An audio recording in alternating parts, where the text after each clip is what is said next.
Vote প্রশিক্ষণ কেন্দ্রে vote কর্মীকে মারধরের অভিযোগ। ভোটের দিন কি হবে প্রশ্ন শিক্ষক ভোট কর্মী মহলে। ভোট প্রশিক্ষণ কেন্দ্রের ভিতরে মুখ্যমন্ত্রী মমতা বন্দ্যোপাধ্যায়ের ছবি থাকা নিয়ে বিতর্কের জেরে উত্তপ্ত হয়ে উঠল নদিয়ার রানাঘাট। ঘটনাকে কেন্দ্র করে এক ভোট কর্মীকে মারধরের অভিযোগ ওঠায় এলাকায় চাঞ্চল্যের সৃষ্টি হয়েছে।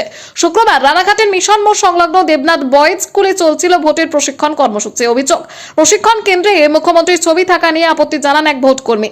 এরপরেই তাকে লক্ষ্য করে হামলার ঘটনা ঘটে বলে দাবি। অভিযোগ, প্রশিক্ষণ শুরু হওয়ার সময় স্ক্রিনে বারবার মমতা বন্দ্যোপাধ্যায়ের বিজ্ঞাপন দেখানো হচ্ছিল।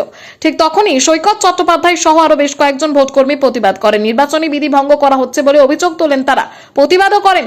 সৈকত চট্টোপাধ্যায়ের অভিযোগ, যখন তারা প্রতিবাদ করছিলেন ঠিক সেই সময় বিডিও অফিসের এক ব্যক্তি তাকে হুমকি দেয়। অভিযোগ, এরকমই আচমকা কয়েকজন তার উপর চড়াও হয়, তাকে বেধড়ক মারধর করা হয় বলে অভিযোগ। ঘটনার পরেই এলাকায় উত্তেজনা ছড়িয়ে পড়ে।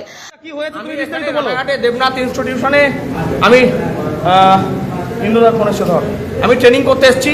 ট্রেনিং শুরুর আগেই এখানে সাদা পর্দায় মমতা ব্যানার্জির অ্যাড দেখাচ্ছে দীঘার মন্দির নিয়ে। আমি অবজেকশন করেছি, আরো আমার অনেক দাদারা ছিলেন, এই যে এই দাদাও অবজেকশন করেছে, আরো অনেক দাদা এখানে ছিলেন তারা অবজেকশন করেছে। আমরা বলেছি যে এটা নির্বাচনী বিধি ভঙ্গ হচ্ছে, নির্বাচনী বিধি ভঙ্গ হচ্ছে। আমি আই কার্ড দেখতে চেয়েছি, এটাই আমার অপরাধ। বিডিও অফিসের বিডিওর সামনে একজন কর্মচারী আমার কানে কানে এসে বলে গেল, তুই বাইরে বেরোলে না, বেশি বেশি করিস না, মার্ডার হয়ে যাবি, তোর কিন্তু মার্ডার হওয়ার সময় হয়ে গেছে।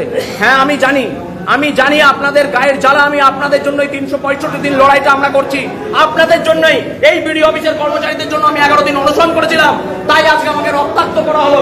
বিডিওর নেতৃত্বে বিডিওর কর্মচারীরা এই ঘরে যারা দায়িত্বে ছিল তারা হাত তুলে দিল, তারা কিছু জানে না। উল্টে আমাকে কিল চর ঘুষি যেমন খুশি তাই করলো, আমাকে মেরে ফাটিয়ে ফেলা হয়েছে। দেখুন, এই যদি অবস্থা হয়, রাজ্যে ইলেকশনের দরকার নেই। আমরা বলছি ভোট বন্ধ হোক, এই ভোট নামের প্রহসন বন্ধ হোক, রাজ্যে রাষ্ট্রপতি শাসন জারি হোক, না হলে আমাদের মতো ভোট কর্মীরা, সাধারণ ভোটাররা মরে যাবে।